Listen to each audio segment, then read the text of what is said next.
আজকে মাননীয় বিজ্ঞ সিএমএম আদালতে বৈষম্য বিরোধী ছাত্র আন্দোলনের বিভিন্ন হত্যা চেষ্টা মামলার বিশেষ করে আসামি ফ্যাসিস্ট হাসিনার অন্যতম সহযোগী সাবেক অবৈধ আইনমন্ত্রী আনিসুল হক, সালমান এফ রহমান এবং শাহজাহান খান এবং কয়েকজন এমপি এবিএম তাজুল ইসলাম এবং সরওয়ার জাহান বাদশাহ সহ কয়েকজন নেতা কর্মীকে আজকে বিজ্ঞ আদালতে তদন্তকারী কর্মকর্তা বিভিন্নভাবে বিভিন্ন দরখাস্ত দিয়ে তাদেরকে গ্রেপ্তার দেখানো এবং রিমান্ড চেয়ে দরখাস্ত প্রদান করে।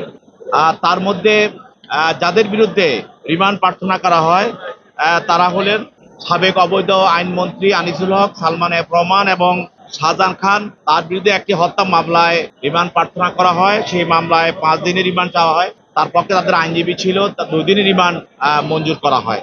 আরেকটি হত্যা মামলায় আপনারা জানেন যে রিয়ার অ্যাডমিরাল সোহেল, নৌবাহিনীর একজন অ্যাডমিরাল, তিনিও ফ্যাসিস্ট হাসিনার একজন অন্যতম সহযোগী, তার বিরুদ্ধেও রিমান্ড প্রার্থনা করা হয়। 3 দিনের রিমান্ড মঞ্জুর করা হয়। এছাড়াও যে আরেকজন এমপি এবং সে হলো ঢাকা 5-এর, আপনারা জানেন যে কাজী মনির ইসলাম মনু, তাকেও যাত্রাবাড়ি একটি হত্যা মামলায় তার বিরুদ্ধে রিমান্ড প্রার্থনা করা হয়। সেখানে 1 দিনের রিমান্ড মঞ্জুর করা হয়। এইভাবে আরো যারা এমপি সরওয়ার জাহান বাদশাহ এমপি, তাকেও একটি মামলায় গ্রেপ্তার দেখানো হয়।